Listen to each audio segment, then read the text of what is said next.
The MP revived the COVID millionaire scam that had rocked the health ministry in the aftermath of the pandemic. At the time, the Ethics and Anti-Corruption Commission flagged the Kenya Medical Supplies Agency for mishandling a Kenya shilling 7.8 billion tender for the procurement of personal protective equipment, following reports that the tender was awarded to well-connected individuals. We took collective decisions.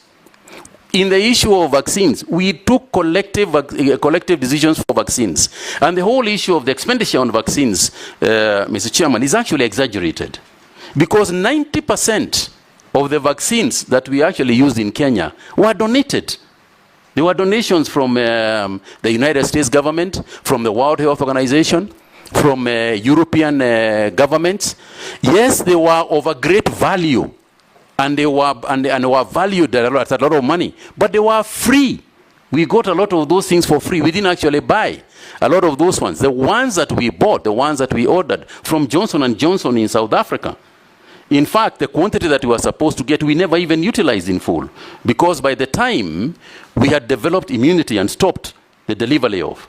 So there were several issues that one can speak about. And as for KEMSA, it is true. When I said that there are cartels out there, it was true. And what did we do? What did I do as minister? You remember, Mr. Chairman, that we carried out a complete re-engineering of KEMSA. Change of staff, restructuring the organization, at least in the time when I was there. So we did take action about it. And I'm the one who invited the investigating authorities to come and go through it so that we can see how we can change the entire structure to do a better job in a crisis like that. For me, Mr. Chairman, what I say is that I hope, because there will be another pandemic, it is not a question of whether it will be there. It's not a question of if it will come. Looking at the global situation today, it is very likely that we are going to get some zoonotic and other pathogens that will cause pandemics in the future. And it's a question of being prepared for it and hope to God that there will be somebody sitting in those offices where he or she will have to make some very difficult decisions, notwithstanding the fact that eventually they could be verified for those decisions. But I hope to God they will have the guts to go on anyway and say, notwithstanding the fact that... Very interesting what he's talking about. At the same time, the Agriculture CS nominee Mutahi Kagwe was faced with the livestock vaccination question at the vetting, saying if approved, he will steer proper civic education to ensure farmers understand the reason why. The CS nominee said no farmer will be forced to vaccinate their livestock. Consultation with those in agriculture, we have also come to the same conclusion. I think the long and short of it is the following. Number one is that my understanding is that the whole vaccination process is to address two diseases. It is to address the PPR and foot and mouth disease. That's what the issue is about. Mr. Chairman, you know, we talked about earlier about social media and what can be propaganda and otherwise. And I think the most important thing is to involve those involved in the industry, including the members of this house, is to involve those involved with the information that we have and say, this is a vaccine, it is being made by Kevavapi, who are our own people, it is for this and this purpose, we only vaccinate about 10% of our livestock, we want to vaccinate more than that. But the point of the matter is this: the cow, as I said earlier, belongs to an individual. It doesn't belong to the government. The goat belongs to an individual, not to the government. So the matter is simple. Here is a vaccine. It is for foot and mouth disease. You have a goat. Do you want the goat to be vaccinated? You say, yes, I want to be vaccinated. We vaccinate. You say, no, I don't want my goat to be vaccinated. Sawa. Do you have a cow? Do you want the cow to be vaccinated? This is the reason why it is to be vaccinated. You say yes, we vaccinate. You say no, we don't vaccinate. Allah? Well, I kind of like this guy. I think he did a pretty good job during the COVID period. He handled the pandemic well, and we navigated the situation at that time, I think, pretty well under his stewardship.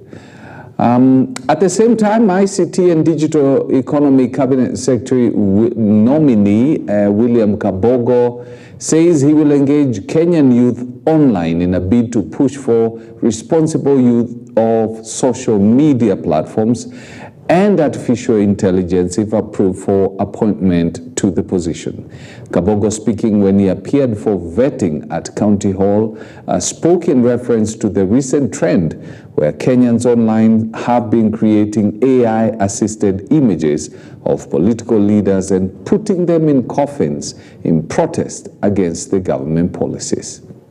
I want to be that minister that engaged the Gen Zs and made sure that their energy was converted, and they will be so engaged such that they will be able to make money, business in the digital platform. I want to be the one that will persuade government that we can put resources aside and do these startup hubs where young men and women will be able to employ themselves.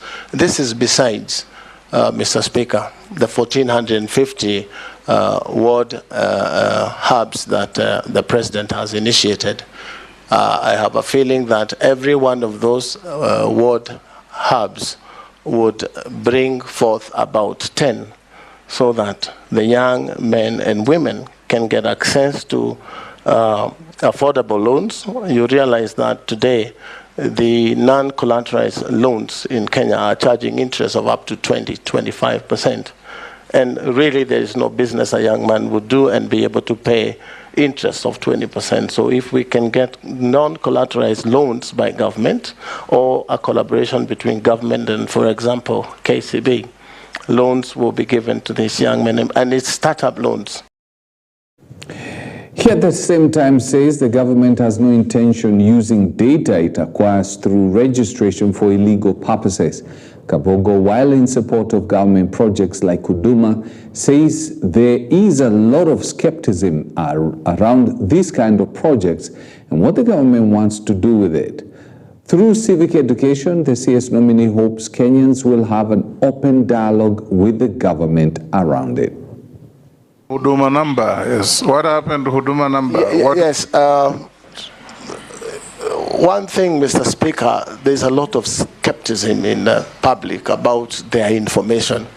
Always people thinking government wants their information to give to KRA, government wants their information to do this. And we have to continue engaging ourselves as a public on why isn't it necessary to have information of Kenyan people in one database. For as long as that information is safe in the hands of government, it is important that government from one, if you walk into Dubai now and you give in your passport, if you've ever been there before, anything, they have got your stuff there. If you are exiting Dubai, they tell you to look at the screen and you're taking your identity. The time you're kicked out of Dubai, you will never go back to Dubai again because your information is right there. So I think myself it's a myth that we need to deal with in terms of educating ourselves and having this open dialogue that government is not always bad. Because, you know, that is a sort of general feeling I have now. But it's working, it's something we can work on.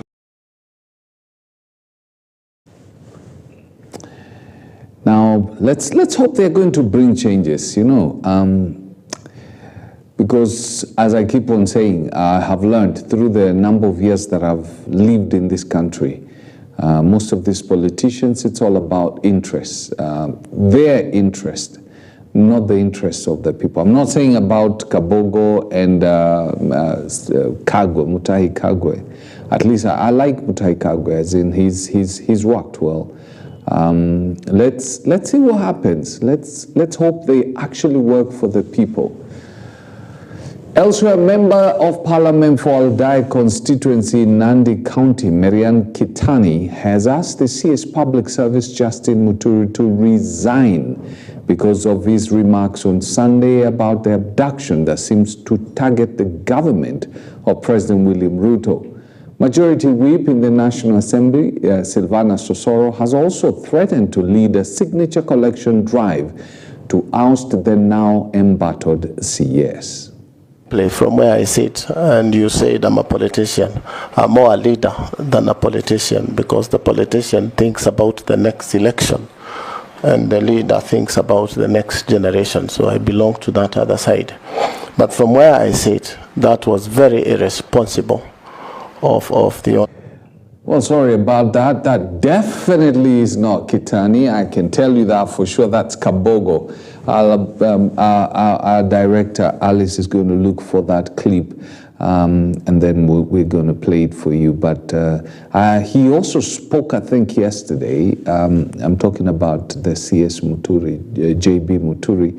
And I think he's gotten to a place whereby he is sick and tired, and he has already blamed the DCI, the NIS, for this. And I remember he told in his clip, he was talking about how he was forced to run to the president. He sent the president a message. At that time, the president was meeting members of parliament, and the president had not seen the text.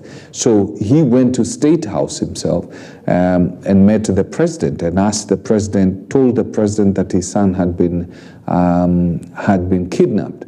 And, the president called the NIS because Muturi had been told by somebody that the son was it was being held by officers from the NIS. And the president called the NIS, and the NIS confirmed that the young man was there and that they were going to release him after 1 hour. And that's how he was released. So yes, according to Muturi, the people who have been abducted by government officials. Now, Ashanzu Court has detained for 21 days 2 suspects behind the murder of former acting chief officers of the Independent Electoral and Boundaries Commission, IEBC, Kilifi County, Aisha Abubakar. The 2, Joseph Sunday and Brian Templar Oyere, have been linked to the murder, while the detectives and the prosecution are asking for more time to complete the investigation. The court had been informed that the 2 were arrested on Monday in Utange, Kiemveni area, while they were found with mobile phone belonging to the former acting chief officer of the IEBC, along with other documents that linked them to the murder incident. The prosecution, led by Kenya Ombele, has said that 21-day period will enable them complete the investigation, as well as carry out DNA tests to compare with the tests they took at the home of the former IEBC officer. The nature of the investigations is for a serious offense, that is murder. I therefore find that there are compelling reasons raised by the prosecution and the investigating officer to deny the respondents bond at this point, and also to detain them in custody for the investigations to be finalized. So the issues raised by the respondents, that they were subjected to torture, I note that there is an oversight authority that oversees the police, that is IPOA. So this court will direct that the matter be investigated by the said authority, who are mandated by the law to act as an oversight over the police. So in the circumstances and in the interest of justice, I grant the following orders. The suspects to be detained at Bamburi Police Station for a period of 21 days from today to enable the investigating officer to finalize his investigations. Further, the suspects to be escorted to hospital for treatment or medical examination while they're in. It's very unfortunate that they had to kill that lady. If they're the ones who killed them, let them face the full force of the law. Now, Kenyans seeking title deeds will now find it easier to obtain the important documents, thanks to a new government directive aimed at expediting the processing of land ownership documents at all land registries. Now, Deputy President Kithure Kindiki announced that the Kenya Kwanza government has streamlined the issuance of title deed and is opening additional registries nationwide. Currently, 200,000 titles are ready for distribution as the government aims to reduce the percentage of landowners without legal document. While issuing the deeds to hundreds of residents in Jukini and Eldoro areas of Taita Taveta County, the Deputy President emphasized President William Ruto's commitment to ensuring that Kenyans can establish land ownership promptly. Ili kurahisisha kazi hii ambayo tutafanya kwa zile sehemu zote ambazo zimebaki, mpaka kila mwananchi Taita Taveta apate hati miliki ya shamba. Hili kurahisisha hiyo kazi. Taita Taveta ni mahali pana kidogo, na saa hizi watu wote, wananchi wote wa Taita Taveta wanaenda katika ofisi ya ardhi kule Undanyi, na mtu akitoka Undanyi hapa, akitoka hapa Taveta kwenda Undanyi ni mbali. Mwananchi akitoka Voi kwenda Undanyi ni mbali.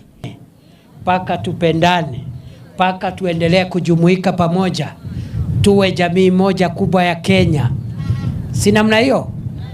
Mimi nimesikia mbunge moja hapa anataja sijui hao watu, sijui ni kabila hii iko na watu hii, sijui Wapare ni wangapi, sijui kabila ingine ni wangapi. Hiyo mambo ya hesabu ya jamii zetu ni mambo ambao hayana maana sana, kwa sababu sisi zote ni taifa moja la Kenya. Sinamna. Kithure Kindiki, the Deputy President of the Republic of Kenya. Now, elders from the Luhya community have denounced the conspiracy of ward representatives from Trans Nzoia County to remove the governor from office. This is after an alleged pressure from the government to take action following his remarks at the burial ceremony of the mother to the Speaker of the National Assembly, Moses Wetangula.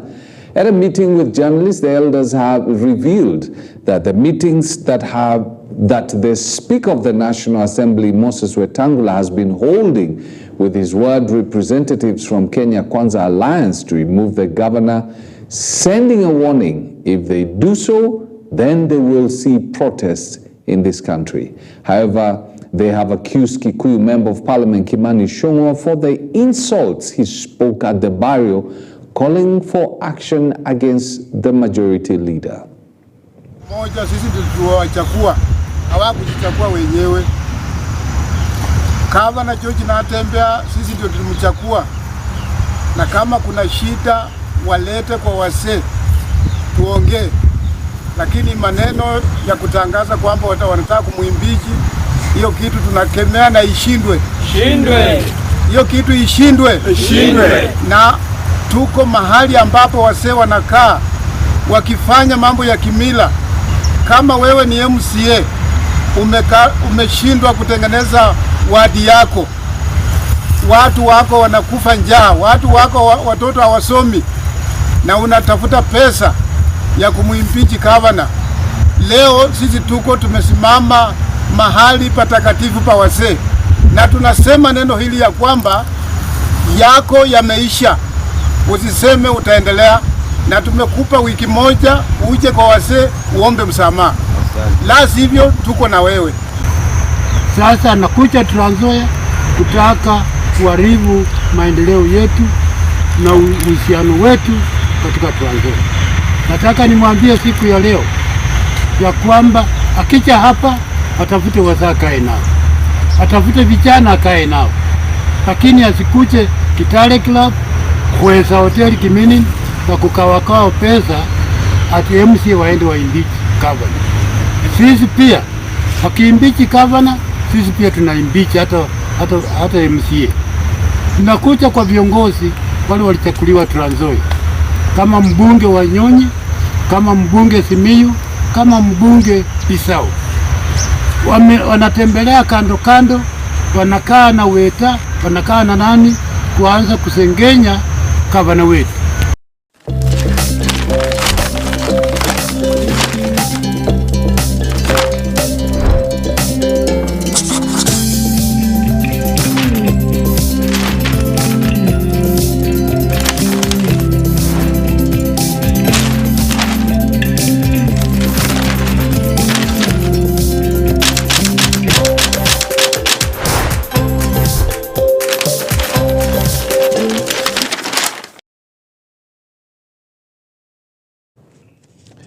know, one look at those elders.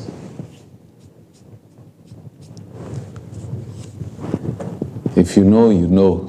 If you don't know, you don't know. If you get it, you get it.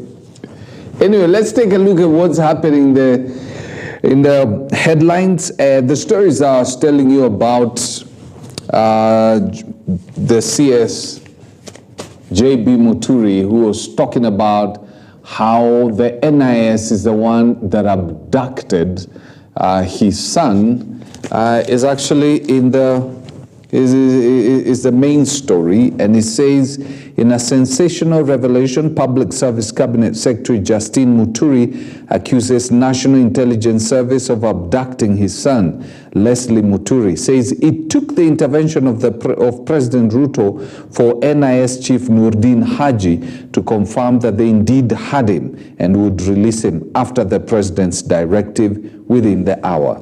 So, very interesting. This is a good read, by the way. You just get your newspaper, read it, and you see. And I definitely suspect, I definitely support him because if your son, at the time he was the Attorney General, the legal advisor to the President and the government, and your son is kidnapped. So definitely, he definitely needs to get some answers on this, but I think he's gotten to a place where he really doesn't care whether he's fired or not. CS Muturi links top spy agency to abduction of his son last year, and then there's, let me see, the vetting of some of the individuals, including Lee Kenyanjui, who's been, pushed as nominated for trade and industry. And then we have Ruto cheerleaders are fueling more anger, public disaffection. And then official warns of a scholarship scheme as students cry foul. Aki, why in the world do people do this? West Pokot County Commissioner Halif Abdullahi has warned of an organization claiming to sponsor students for technical studies.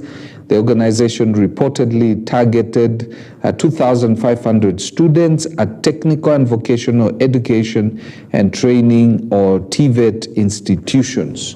And parents are supposed to pay 2,500 to apply for financial support from the Higher Education Loans Board instead of being offered the promised scholarship. If it's good I'm not the president, because some of these guys, I would take them on a walking tour of the national park, where you tell them walk from here up to the other side, and they don't have anything, guns or anything, so they go on a walking tour in the national park, and then we see if they come out on the other side, we tell them, okay, you have paid the price. If they don't, well, you have paid the ultimate price. Because what are you doing to these parents? You know how much these parents are sacrificed on a daily basis for their children. Anyway, CAF postpones eagerly awaited 2024 CHAN to August. Why? After months of speculation, the Confederation of African Football has finally postponed the delayed 2024 Africa Nations Cup Championship from February to 2025 due to hosting nations' unpreparedness. Mambo ndio hayo. Daily Nation, Muturi spills the beans. Public Service Cabinet Secretary Justine Muturi yesterday took the abduction nightmare right to President William Ruto and the National Intelligence Service's doorstep alleging that NIS abducted his son in June and only released him after a call by the head of state at his residence. Maybe the head of state also needs to make a call concerning those who are yet to be released. Then we have Kiraito card and looming cabinet reshuffle. So there is a looming cabinet reshuffle that is going to see probably more people from the Azimio side joining the government. And don't be surprised if JB Moturid is not one of them. I think he tested the ground over the weekend. There was a time, not over the weekend, he had gone for a burial ceremony, and he was the one who was given the president's speech to read. And he attempted to read the speech, and the people refused to listen to him. And I think he smelt the coffee. Then the second page, you have ministry forceful takeover of slum school leaves 800 children exposed. Mob justice epidemic worries police, courts, lawyers, and activists. This mob justice, at least speaking from the streets now, from the hood, because I've lived in the hood where mob justice has taken place, and I've seen it, I've witnessed it. And what the people are saying before they basically executed the injustice, the mob injustice, is that the particular person they were now exercising the injustice on had been arrested before, taken through the court system, and just released, and then committed crime again, and they took him to the police through the court system, and somewhere there again he was released. So they decided, we don't trust the police, we don't trust the justice system, so we are going to come up with our own justice system. And that's how mob justice started. If the people trust the police and they trust that justice can be found within the court system, you will not see mob justice. It'll just disappear. But now police are saying it's becoming an epidemic. So that tells you the confidence that the people have in the police and in the judiciary. They don't have. And that's the reason why they are executing this mob justice. And woe unto you if somebody in the street screams and shouts that you're a thug, unless you're in the city center. By the way, in town, people will steal from you, watakupiga ngeta, and they steal from you, and people are looking around you. And then after these guys have left, they come and ask you, umeumia? Umeumia. And then page 5, Kenya no longer a safe haven for foreigners. This is so sad. Njeru to IPOA act on abduction. Former agency boss writes to current office wants police officers and their commanders held responsible. True. And at least now, since we know it's the NIS that is doing this, then Haji needs to be taken to task. Gen Z power, why MPs want more time to prepare budget. That's a good thing, eh?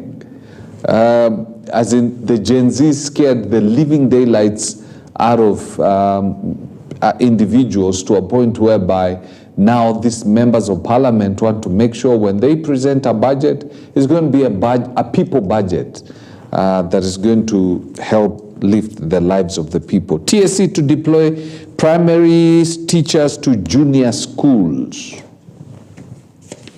to junior secondary, junior high, okay. Raila now needs just 12 votes to win.